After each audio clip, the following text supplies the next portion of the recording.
Auto गे छौरी, तोर चाल लागे बड़ी गोरी। दिलवा हमार ले गईलू चुप के, देख के हंसी तोरी सुबह चौक पे आईलू। लाल दुपट्टा लहराइलू, ऑटो से जब नीचे उतरलू सबके नजर चुरैलू।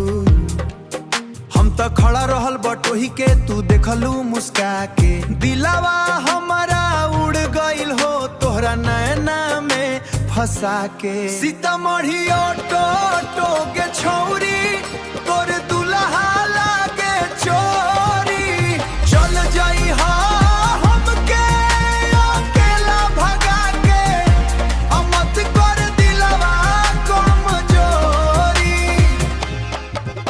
बाजार में गोलपा खइबू, साथे हमरा घूमे जाइबू। मेले में हाथ पकड़ के तू धीरे धीरे झूमे जाइबू। तोहरा खातिर गाना गाइबू, तोहरा खातिर गाना गाइब। रोज नया सपना सजाइब, रोज नया सपना सजाइब। माई बाबूजी मान जाई है तोहरा से शादी रचाई।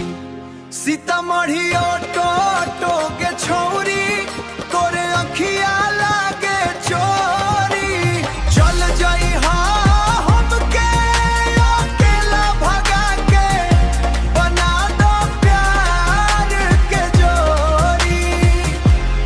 हास भोजपुरी बीट ए जान, तोहरे बिना ना लागे मन, दिनवा सुना सुनी लागे धन। ऑटो वाला भी पूछे रोज कहाँ गई तोहार सनम। तू हंसते तो मौसम रंगन, तू रूठ जाते मौसम रंगीन, तू रूठ जाते दुनिया सीन। सीतामढ़ी से पटना तो फेमस हो गई हमनी के लव सीन। रात में चांदनी गवाई तोहरी आही जन्म भर रे।